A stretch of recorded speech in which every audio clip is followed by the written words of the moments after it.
John Squire, meanwhile, seemed to have reached a dead end. After the collapse of the Seahorses, he had formed a band called The Shining with some ex-members of The Verve, but he left before their soul album was recorded. A couple of albums under his own name showcased his own lead vocals for the first time and drew approving comparisons with Bob Dylan, although this might have indicated how divorced the guitarist had become from the mainstream of contemporary music making. In 2004, Ian Brown released his fourth solo album. Solarized kicked off with a small slice of autobiography.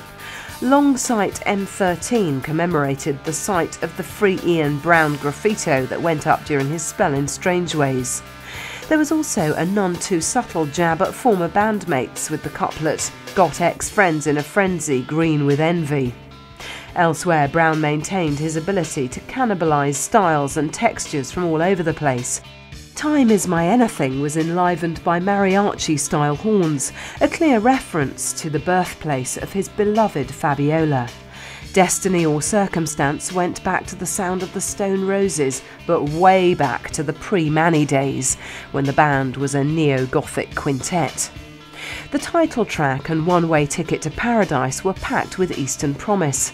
Brown also edged into explicitly political territory, taking potshots at global inequality on Upside Down and the government's plans for ID cards on Kiss Your Lips. Much critical ink was used on the anthemic single, Keep What You Got, but this had less to do with the merits of the song and more to do with the famous friend that Brown had roped in.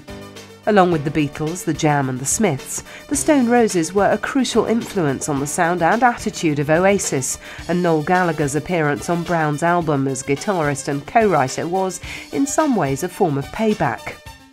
The album sessions also saw the return of guitar hero Aziz Ibrahim into the fold, which once again provoked the inevitable burst of nostalgia. It seemed as if some people would even look back with rosy specks at Reading '96 if it meant that the Stone Roses might finally be resurrected. Now, however, Ian Brown couldn't really complain if people were talking about his old band in hushed and eager tone. In fact, he seemed to be going out of his way to encourage the speculation.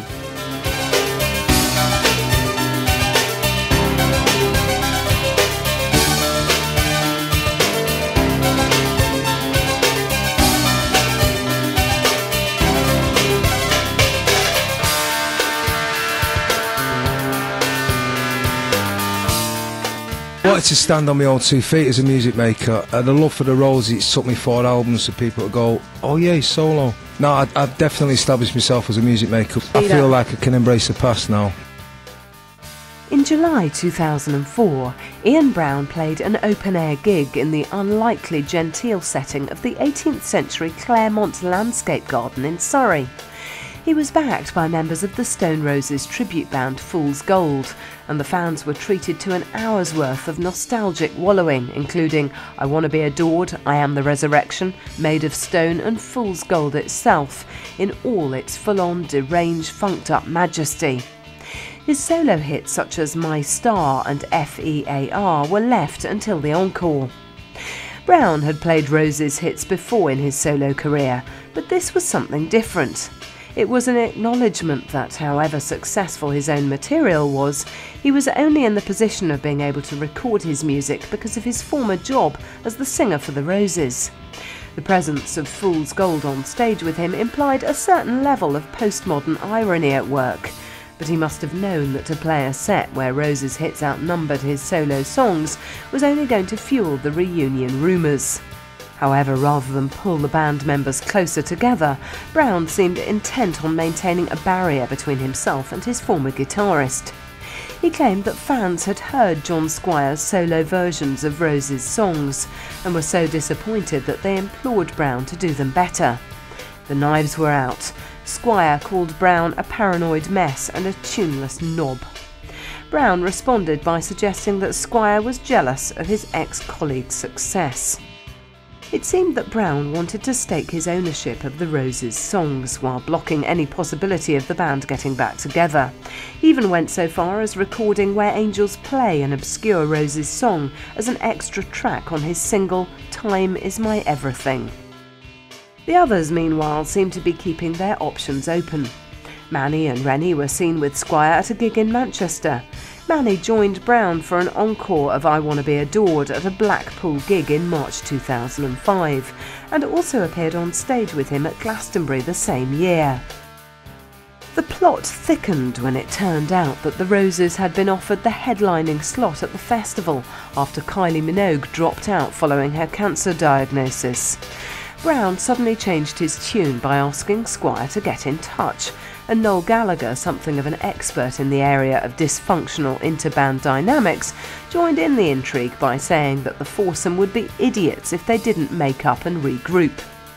When in July David Gilmour and Roger Waters of Pink Floyd appeared on the same stage at the London Live 8 concert, having overcome one of the most poisonous feuds in rock history, it seemed that anything was possible. On the face of things, Brown had the least to gain from such a course of action. Yes, he was playing a lot of Rose's songs in concert, but at the same time he had enough solo material for a greatest hits collection, due for release in September. He was also in demand as a remixer, having worked on tracks for the Manic Street Preachers and Gus Gus.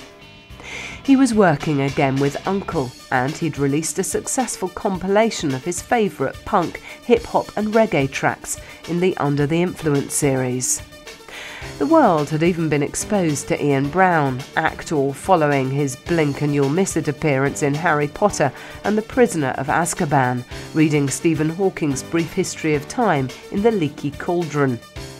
But he was enough of a professional to pick up the wave of emotion that went around the audience when the band picked up the intro to She Bangs the Drums or Waterfall.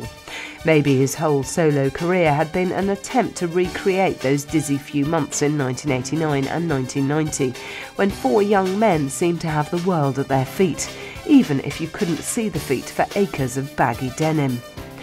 Ian Brown hit the public consciousness with a fairly evident messiah complex. Having enjoyed a resurrection and a second coming, he'd also been born again as a solo star. Only time would tell whether a proposed reunion of the four older, wiser Roses would provoke an apocalypse on the scale of Reading. Or maybe one more mighty revelation?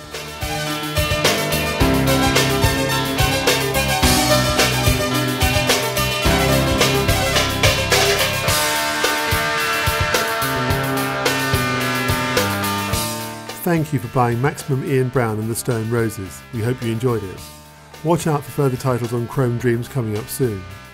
If you did enjoy it or have any comments or suggestions, write to us at Chrome Dreams, PO Box 230, New Malden, Surrey, UK, KT36YY, or email on mail@chromedreams.co.uk. Details of our full catalogue are listed on our website at www.chromedreams.co.uk. Thanks again for listening, and goodbye for now.